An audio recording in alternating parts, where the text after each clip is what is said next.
অনেক ছেলে কি বলে জানেন, আমার বউয়ের মতো পরেজগার নাইবে। কেন? বলে আমার বউ বলে রোজার মাসে একসাথে শুতে নাই, ও আলাদা শুই আমি আলাদা শুই। আমাকে জিজ্ঞেস করো হুজুর আপনি কি করেন? ভাই আমি তো বইয়ের গলায় হাত দিয়ে শুই। ওদের বুঝতে পারেননি? এ মিথ্যা বলিনি। কেন? রোজার মাসে বইয়ের গলায় হাত দিয়ে শোয়া হারাম? কে বললো? তোমার দিন বুঝে আসেনি। কে বললে আলাদা করতে হবে? না, রোজার জন্য শর্ত হচ্ছে রোজা রাখা অবস্থায় স্ত্রী মিলন সঙ্গম করা যাবে না, এটা হচ্ছে শর্ত। যদি কেউ মনে করে রোজা রেখে রোজা খুলে ইফতারি করে রাত্রে তারাবি পড়ে কারুর যদি শরীরের উত্তেজিত হয় এবং স্ত্রী মিলন করে, এটাও পাপের নয়। সাহরির আগে গোসল করে তোমরা সাহরি খেয়ে নিবে, ফরজ গোসল করে নিবে। যদি দেরি হয়ে যায় উঠতে, তোমরা উজু করে আগে সাহরি খাবে, তারপরে তোমরা গোসল করে নিবে। আলহামদুলিল্লাহ রোজা হবে। অনেকজন বলে হুজুর রাতের বেলায় সমস্যা, স্ত্রী মাথা ধুলে মাথার চুল না শুকালে গোলমাল হবে, শরীর খারাপ করবে।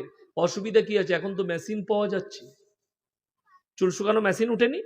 150, 200, 250 টাকা দাম, কারেন্টে গুঁজে দিবেন, শুকিয়ে গেল। কি বুঝলেন? অনেক ছেলে মনে মনে ভাবছে কাল কি শালা কিনবো একটা, তাই না?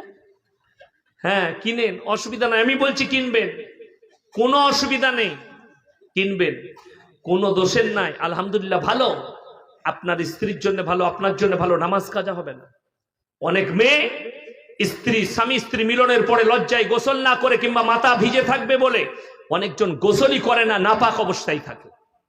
তার থেকে ভালো একটা মেশিন কিনো, মাথা ধুয়ে নিয়ে চুলটা তখনই শুকিয়ে নেবে এবং নামাজ আদায় করবে।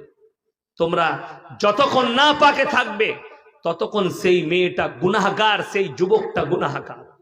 প্রত্যেকটা পুরুষের উচিত বাড়ি থেকে যখন বের হবে গোসল করে বের হও। তাতে তুমি কোনো কারখানায় কাজে যাও, কোনো ব্যবসায়ী যাও, যে কোনো জায়গায় যাও, চাকরিতে যাও, গোসল করে যাও, পরিষ্কার পরিচ্ছন্ন ভাবে যাও। রাস্তায় যদি মৃত্যু হয়ে যায় তোমার পাক পবিত্র অবস্থায় মৃত্যু হবে। কথাটা বুঝতে পেরেছেন না পারেননি? ইমামের প্রতি ইনসাফ করুন, ইনসাফটা শিখেলে আমার ভাই নিজেদের মধ্যে মিল মোহাব্বত নিয়ে আসুন, সবাই আখলাক নিয়ে আসুন, প্রেম প্রীতি ভালোবাসা ভ্রাতৃত্ব নিয়ে আসুন। তারা শান্তির সঙ্গে বিচারণ করে। ওয়া ইবাদুর রহমানিল্লাযীনা ইয়ামশুন আলাল আরদি হাওনা, তারা যেন দুনিয়াতে শান্তির সঙ্গে বিচরণ করে। এটা আল্লাহর প্রিয় বান্দাদের 1 নম্বর আখলাক। 2 নম্বর, ওয়াইদা খাতাবাহুমুল জাহিলুনা ক্বালু সালামা, যারা জাহিল মূর্খ হবে তাদের সঙ্গে তোমরা তর্ক বিতর্ক করো না, সালাম জানিয়ে সাইড কেটে পালিয়ে যাও। আল্লাহ সম্পর্কে যার জ্ঞান নেই, কোরআন সম্পর্কে জ্ঞান নেই, দিন সম্পর্কে জ্ঞান নেই, তাদের সঙ্গে তোমরা তর্ক বিতর্ক করো না। আসসালামু আলাইকুম ভাই, পরে কথা বলবো, সাইড কেটে পালিয়ে যাও। কুকুরে কামড়ালে আপনারা কি করেন? কুকুরকে কামড়ান তো ঘুরিয়ে। কামড়ানো যাবে? কামড়ানো চলবে না, আপনিও কুকুর হয়ে যাবেন। কুকুরে কামড়ালে কুকুরের ইনজেকশন দিতে হয়, ভ্যাকসিন দিতে হয়, তাই না? ওই জন্য কেউ যদি আল্লাহ সম্পর্কে কুরুচিকর মন্তব্য করে, কোরআন সম্পর্কে, দিন সম্পর্কে, তার সঙ্গে তোমরা তর্কে জড়িও না, সালাম জানিয়ে সাইড কেটে পালিয়ে যাও। এটা আল্লাহর প্রিয় বান্দাদের আখলাক। ওয়াল্লাযীনা ইয়াবিতুনা লিরাব্বিহিম সুজদান ওয়া কিয়ামা, আমার প্রিয় বান্দাদের 3 নম্বর আখলাক, তারা রাতের অন্ধকারে রাত জেগে কেঁদে কেঁদে আমার ইবাদতে রাত যাপন করে। والذين يبيتون لربهم سجدا وقياما والذين يقولون ربنا اصرف عنا عذاب جهنم إن عذابها كان غراما إنها ساءت مستقرا ومقاما, এবং তারা আল্লাহর কাছে ক্ষমা প্রার্থনা করে, ওগো আল্লাহ তুমি আমাদিকে জাহান্নামের আগুন থেকে রক্ষা করো। ইন্না আযাবাহা কানা গরমা ইন্নাহা সাত মুস্তাকাররান ওয়া মুকামা। ওগো আল্লাহ, নিশ্চয় জাহান্নাম একটা খারাপ বাসস্থান। আল্লাহ আমাদের সকলকে হিফাজত করুক, বলুন আমিন সুম্মা আমিন। আখলাক নিয়ে আসুন। আল্লাহর প্রিয় বান্দা হতে গেলে সবাই রাত জাগে আল্লাহর ইবাদত করব, জোরে বলুন ইনশাআল্লাহ। তা বলে এটা নয়, রাত 11টার সময় বউকে বলছে পানির বোতলটা দে, কোথায় যাবে গো?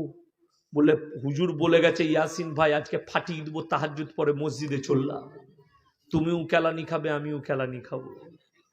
রাত 11টায় তাহাজ্জুদ নয়। শোনো, আল্লাহ কোরআনে ওটাও শিক্ষা দিয়েছে।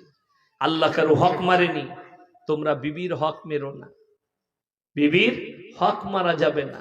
কোরআন বলছে, শুনে লাও এরপরে। হে আমার নবী বলে দাও, ইয়া আইয়ুহাল মুযাম্মিলু কুমিল লাইলা ইল্লা কালিলা নিসফাহু আমিন কুসমিনহু কালিলা আও জিদ আলাইহি ওয়ারাত্তিলিল কুরআনা তারতিলা। প্রথমেই আমার আল্লাহ প্রশংসা করলেন, ইয়া আইয়ুহাল মুযাম্মিল, হে নবী তুমি যখন কম্বল আবৃত্তি করো আর তুমি মেম্বারে বসো, পৃথিবীর কোন রাজা বাদশাকে অত সুন্দর লাগে না, আপনাকে মেম্বারে এত সুন্দর লাগে। কুমিল লাইলা ইল্লা কালিলা, উঠে পড়ুন। নিসফাহু আও ইনকুস মিনহু কালিলা, অর্ধেক কিংবা তার থেকে একটু বেশি রাত্রি ঘুমিয়ে তারপরে তোমরা উঠো, তাহাজ্জুদের জন্য দাঁড়িয়ে পড়ো। অর্ধেক মানে 12টা কিংবা 1:30টার দিকে তোমরা উঠে পড়ো, দিয়ে নামাজ আদায় করো। বিবিরও হক আদায় হবে, আল্লাহরও হক আদায় হবে।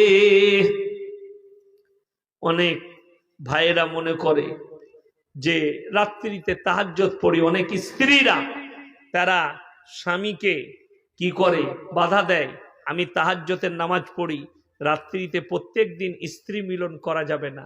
অনেকজন বাধা দেয়, না আমার মায়েরা এটা সিস্টেম নয়, তোমার নামাজ কবুল হবে না। স্বামীর জন্য বলা হয়েছে তোমার স্ত্রী তোমার জন্য খেতি বাড়ির মতন, তুমি ব্যবহার করো, খালি হারাম অবস্থায় নয়।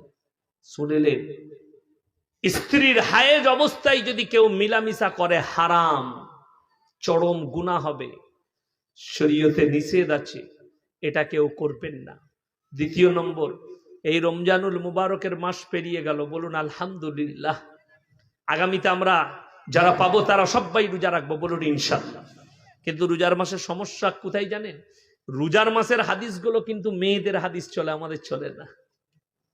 রোজা রেখেছে, সকালবেলায় উঠে সবজি কাটছে, রান্না করবে, বলে থুপ ফেলাচ্ছে কেন? বলে দাদি বলেছে থুপ গিললে রোজা হবে না। তো দাদিও মার খাবে আর তুই মার খাবে। ও হাদিস পেলি কোথায়? আমরা মৌলবীরা জানি না। থুপ স্বাভাবিকভাবে গিলবে, স্বাভাবিকভাবে ফেলবে, যেমন আমরা ফেলি তেমনি ফেলবো, যেমন পেটে যায় তেমনি পেটে যাবে। থুপ ফেল দিতে হবে এটা কোনো মানে না। দিয়ে গলা শুকিয়ে গেল, দিয়ে জোহরের পরে আর কথা বেরোচ্ছে, সব থুপগুলো ফেলে দিলে গলা তো এমনি শুকিয়ে যাবে। শরীয়ত বলছে না, ইসলাম বলছে, মাসলা বলছে না, থুপ স্বাভাবিক ফেলবে।